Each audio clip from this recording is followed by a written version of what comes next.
L'un des animaux les plus intelligents de la planète n'a pas un moment à lui. Les pieuvres mâles vieillissent instantanément dès qu'ils atteignent la seconde moitié de leur vie et meurent sans avoir pleinement exploité le potentiel de leur cerveau.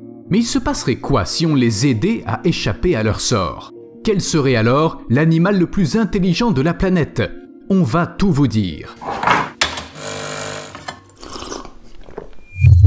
Il existe environ 300 espèces de pieuvres, mais elles ont toutes une chose en commun.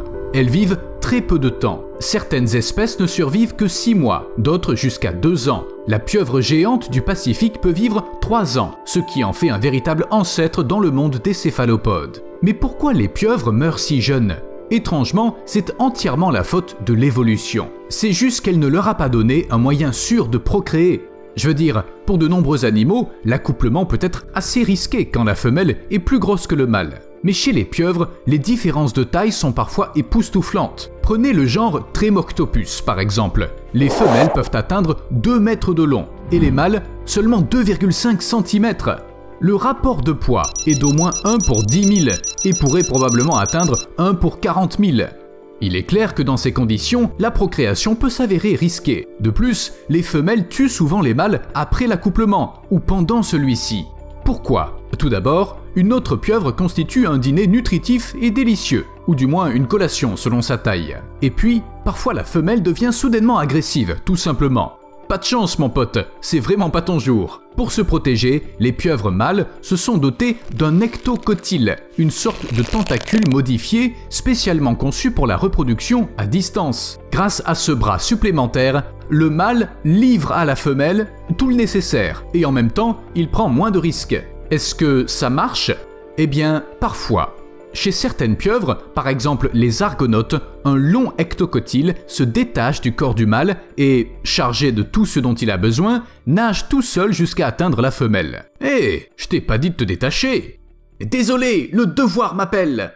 Admettons que le mâle a survécu à l'accouplement. Même s'il est tombé sur une femelle calme ou que l'ectocotyle a fait son travail, les défis ne sont pas encore terminés. L'accouplement entraîne une détérioration rapide de la santé des mâles qui entrent dans une phase de vieillissement et meurent en quelques semaines, voire quelques jours. Pourquoi? Eh bien, du point de vue de l'évolution, leur mission est accomplie, il est donc temps de se reposer. Les organes génitaux de la pieuvre arrivent à maturité grâce à la glande optique, qui désactive en même temps les glandes digestives, et le mâle meurt tout simplement de faim. Les femelles sont mieux loties et peuvent vivre pendant des mois, voire des années après l'accouplement. Elles pondent des œufs et les protègent jusqu'à l'éclosion de leur progéniture. Enfin, les mères pieuvres doivent quand même survivre sans nourriture, c'est pourquoi elles finissent par mourir. Dites, je suis le seul à penser que ce plan n'est pas génial? Bon, et si le mâle ne veut pas s'accoupler? Supposons qu'on l'empêche de remplir la mission de sa vie. Est-ce que ça permettra de le sauver? Bizarrement, oui. Il aura peut-être pas une vie pleine de plaisir, mais il aura une longue vie. Vous vous souvenez quand j'ai parlé de la pieuvre géante du Pacifique, l'ancêtre parmi les pieuvres? Si le mâle évite de s'accoupler, il peut vivre jusqu'à 5 ans dans la nature. Bien sûr, les scientifiques avec leurs expériences de labo ne pouvaient pas rester les bras croisés. Ils ont retiré les glandes optiques d'une pieuvre, celle qui active l'accouplement et stoppe la digestion.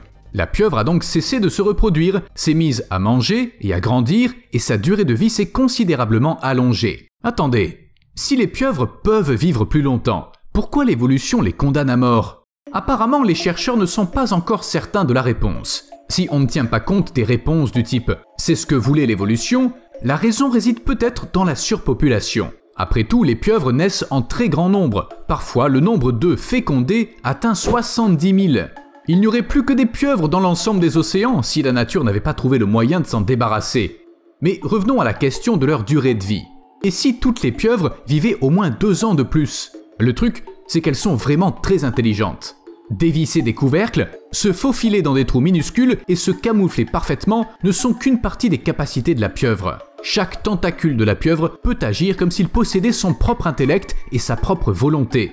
Si l'un d'eux est amputé, ce tentacule continuera à répondre aux stimuli pendant l'heure qui suit. Il sera même capable de s'éloigner en rampant. Peut-être que la main coupée dans la famille Adams appartenait jadis à une pieuvre humaine. Les pieuvres ont également une excellente vue, une bonne mémoire et apprennent rapidement. Certaines espèces utilisent même des outils et presque toutes ont certains traits de caractère. Vous imaginez ce dont ces créatures seraient capables si on leur accordait un peu plus de temps?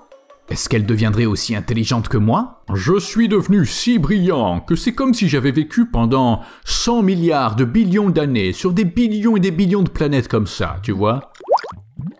En fait, ce serait même logique. Plus un animal vit longtemps, plus il apprend.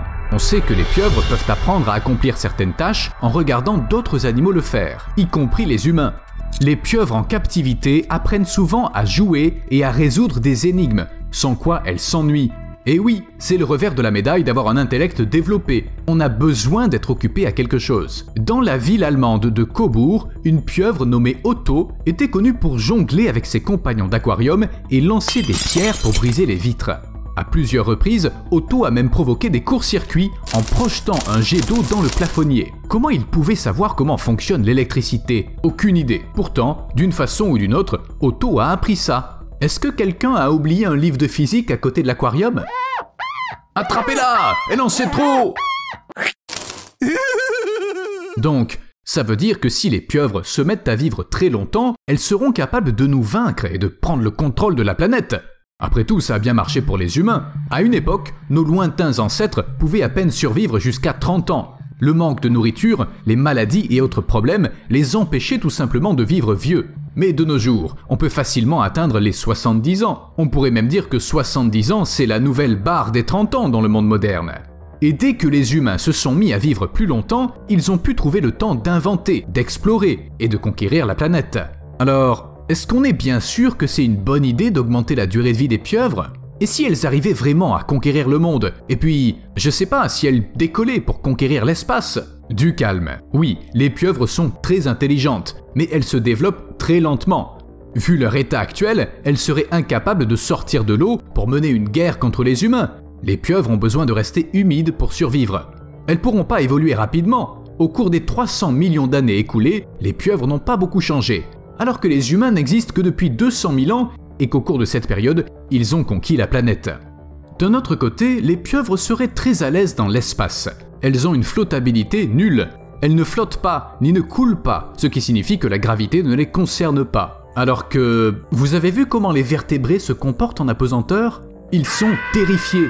Mais les pieuvres se sentiront parfaitement bien, à condition qu'elles emportent de l'eau avec elles. D'un côté, tout ça est un peu rassurant, mais de l'autre, je suis pas le seul à m'être dit que les pieuvres pourraient conquérir le monde. En plus, elles sont tout à fait capables, pendant qu'on les étudie, de nous étudier en retour. L'exemple le plus frappant est l'histoire de Craig Foster, qui a plongé sans combinaison et a établi le contact avec une pieuvre femelle. Pendant plusieurs semaines, elle l'a fui et est restée cachée dans sa tanière. Elle s'est camouflée, elle s'est éloignée à la nage, bref, elle a fait tout ce qu'une pieuvre est censée faire lorsqu'elle repère un prédateur. Mais avec le temps, l'animal a compris que Foster n'était pas une menace. Et après 26 jours passés à lui faire la cour de façon quasi obsessionnelle, la pieuvre s'est approchée jusqu'à le toucher. La femelle s'était tellement habituée à l'homme qu'elle s'est mise à le laisser s'approcher de sa tanière, à l'emmener à la chasse, et d'une manière générale, à lui permettre d'être là autant que Foster le voulait. Peut-être que si les pieuvres vivaient plus longtemps, elle aurait eu le temps de lui apprendre quelques tours. Mais si les pieuvres sont si incroyablement intelligentes, pourquoi les mâles n'ont pas trouvé un moyen fiable de survivre après l'accouplement? Ils peuvent dévisser des couvercles, jeter des pierres et apprivoiser des plongeurs, mais pas gérer une femelle? Eh bien, en fait, ils ont aussi fait quelques progrès dans ce domaine. À force de millions d'années de sélection naturelle, les pieuvres mâles ont trouvé quelques solutions imaginatives pour faire face aux femelles particulièrement dangereuses. Les mâles n'ont pas réussi à grossir, mais ils ont eu une meilleure idée. Une de ces stratégies consiste à dénicher un bon emplacement près de la tanière d'une ou plusieurs femelles. S'ils trouvent un tel endroit, le mâle s'y installe, puis se débrouille pour avoir une ou deux femelles à portée de son appendice reproducteur. En gros, le mâle l'allonge jusqu'à pouvoir atteindre la femelle tout en restant en sécurité dans sa tanière. C'est de la fertilisation de proximité. Chérie, viens ici. Écoute, pas de précipitation. N'essayez pas d'imaginer des humains adoptant la même stratégie. Sérieusement. N'essayez pas. Certes, cette approche ne résout pas complètement le problème, mais les pieuvres mâles ont clairement compris ce qui n'allait pas et ils y travaillent. Il faut leur laisser le temps. Après tout, ça fait que 300 millions d'années. À plus.